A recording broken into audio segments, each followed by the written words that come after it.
Hi, everybody. Dr. Hooten here again with the top-rated podcast in the entire city of Dallas, Texas, and that's voted for by all of our patients. Yep. We love it.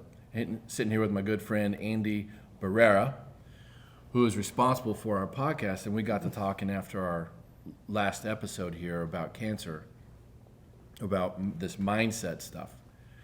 And I'll just preface it, and I'll let you take off with what you're about to tell me.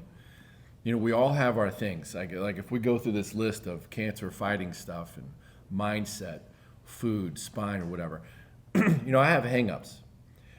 Just yesterday, you know, I dropped my kid off at soccer practice, went to Whole Foods, got some healthy salmon, some raw cheese, got some non-alcoholic organic beer. Believe it or not, those exist.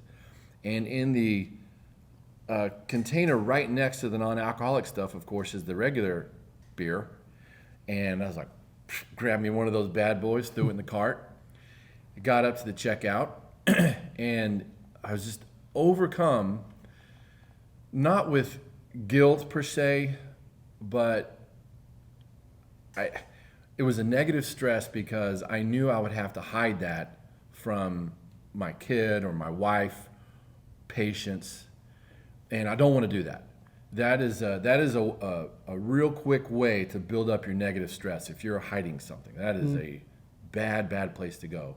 So I asked Andy what his hang-ups were, and I think we all have them. So I think it's good, it's healthy conversation to get these out there, and then maybe we'll talk about a strategy on, because I do have a good strategy on how to beat all this stuff. And I'll just tell you, just to get you started, you said, a classic thing. You said, I just get to a point where I don't care. Yeah. Yeah, and I think it all has to do with stress. It has to do with the things we allow, or what circumstances we allow to take control of our lives and where we're at. And for me, specifically even with the journey of becoming a father, I felt like even that journey for me was really, really stressful. And I realized that that there will be moments or pockets, right? Not every day, but just pockets where I get to a point where I'm like, well, I don't care. You know what I mean? It's just this attitude, this mindset, this behavior that takes me to a place of like, I'm just gonna eat all the McDonald's that I can. You know what I mean? Or I'm just gonna like eat all this, whether you know they're chips, soda, consume all this sugar. But what I was sharing with you is that for me, what I've realized is to feel like an inner void. You know what I mean? Like that's within me, and to, in a way, maybe feel satisfied, because in those moments I don't feel satisfied. Does that make sense? Yes. And so I realize a lot of the times when I go that route, it almost, and this is what I was going to tell you, that it almost feels like I'm going down a lane that I came out from years ago. And it's almost like it has to do with like depression, or it has to do with like just being super, super low. But I realized that when we get to those places, we don't treat ourselves well. You know what I mean? Like we actually are harming ourselves, and we're being consumed with where we're at in the moment, that we start to eat all these different things or do all these different things, again, to simply fill a void that's within you. And that's something that I've noticed within myself, where I've gotten to a place where I just don't care because of what's going on around me, and because I feel like I can't control everything. But I've noticed that in pockets. You know, I've seen it. I'm like, oh my gosh, like I need to learn in those moments how to respond better, and how to I feel like this is trending, but even like how to love myself in those moments, and then allow God to love me as well. So, yeah. Wow. Yeah. I think you just related to 99.9% of everybody that will ever watch any podcast, let alone this one. Emotional eating. Yeah. And you say pockets, there's meaning there's times when I get that way, and other times when I'm not.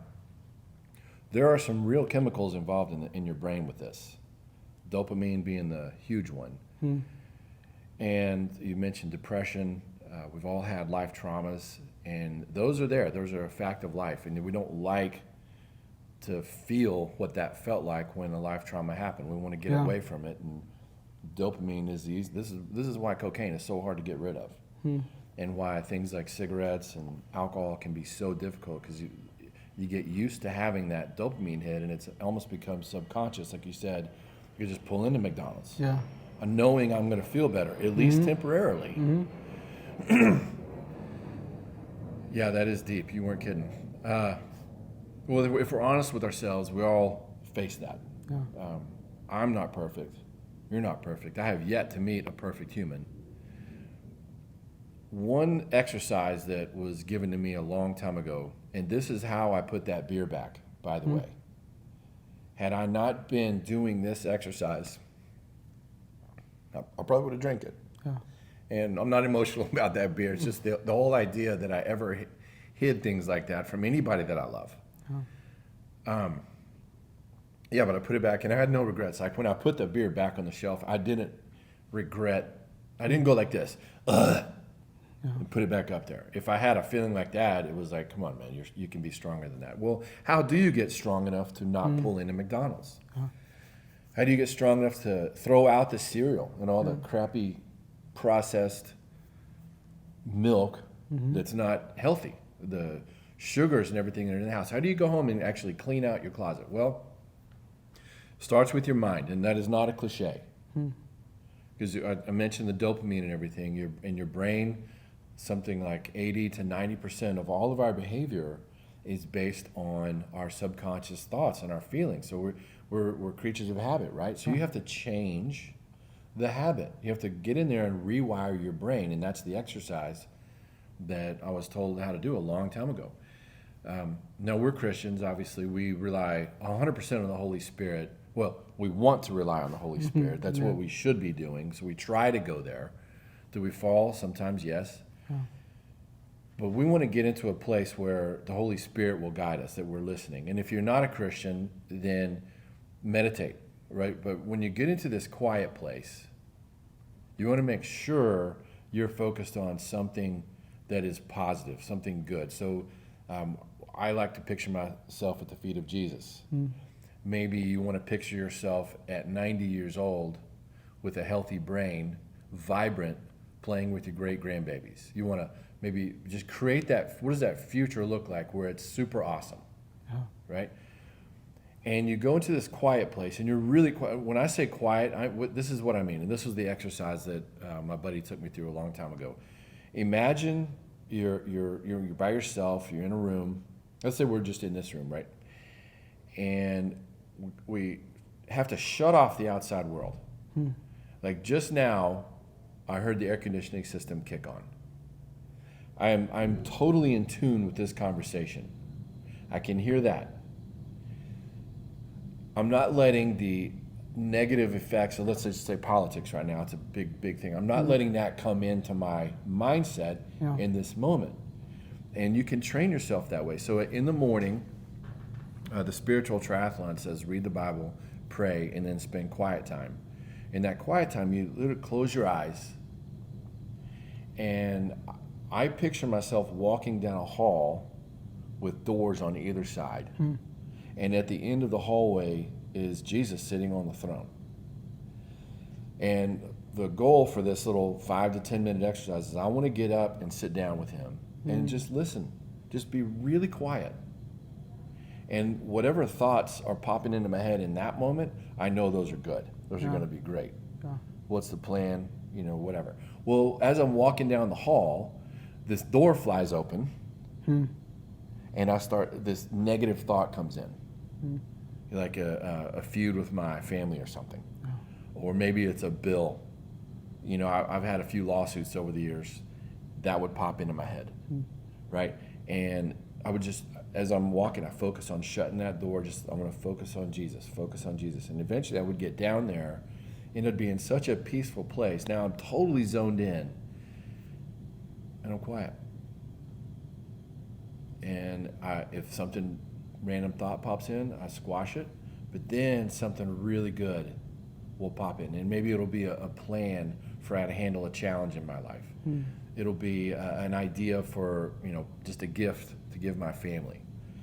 And if you could get into that space every day, now just logically, if you trained your brain that way, it's just like working out a muscle, and you got to where you're zoned in every morning on picturing what is good, proper behavior, what will start happening is your brain will start navigating during the day when you're not like this, your brain will start navigating how to get through it. Like just last night, put that beer back up on the fridge. I probably 25 years ago was the last time I think I had McDonald's, and did I pull into McDonald's after that and pull out? Probably. I don't remember doing that. But it does get easier as long as you stay into that zone. And you've done podcasts and stuff for how long? How many years? I think a few years now. Yeah. You've listened to I don't know how many speakers. A couple. Wouldn't it? I think all these really top-notch guys and gals that stay vibrating at this level, I believe they spend time in the morning, like a lot of time, into this positive mindset training. Whether it's that quiet time, if it's reading the Bible, studying the greats like Zig Ziglar and any of these other great speakers over the years that you resonate with, and you're filling your cup up with all this awesomeness beforehand. That's been the 100 or so that I've talked to, met, and listened to. That seems to be a real common theme. So I just want to share that with you, like if you're looking for a tool on, okay, this all sounds great, but how do you pull it off? Get in there. You can do it. People do it all the time. Don't listen to the world that says you can't do it, or anybody that says you cannot. Just sit down, pray about it, clear your mind of the junk, and God will help you find a way. I think even something that's helped me is also understanding that there's people around me that love me, and that I can come to them, and that I can be vulnerable, that I can be honest, and that I will be received with love. You know what I mean? Whether it's my wife, whether it's a friend, but like I would even encourage anyone who's going through that, like look for the person closest to you. You know what I mean? The person that won't judge you, the person that will stand with you, and hold on to those people. And that's what's helped me. Just making sure that I'm always coming clean, making sure that I'm always honest, making sure that I'm always vulnerable, so that I don't enter into a pattern that I shouldn't. Because I think we're all prone to it. You know what I mean? And you're right, I've heard a lot of speakers and different people say that, but I think executing it and doing it is the challenge. And once we do it, and once we find, again, whether it's friends, family, husband, wife, whatever the case may be, like once you hold on to those people and you learn how to go to them, now you have someone who can keep you accountable. Now you have someone that you can be honest with, and they can keep you accountable. And that's a healthy way of living. And to be honest with me, I didn't see it until after my son was born. A lot of things that my wife and I dealt with during her pregnancy, I didn't realize it affected me the way it did. You know what I mean? And after he was born, I realized, oh my gosh, like I needed someone there. And so I started speaking up. And I feel like there's this lie specifically with men, like you have to be strong, or you have to like do this. And I'm like, how do you do that? Like, how do you just become strong? But it's by leaning on the people that are next to you, the people that can speak life into you, and your support system. So, yeah. There you go. Some good tidbits from Andy and Dr. Hooten. Remember, drugs are bad, God is great, and so are you. Follow his plan, not our human plan, and you'll come out on top. Talk to you next time.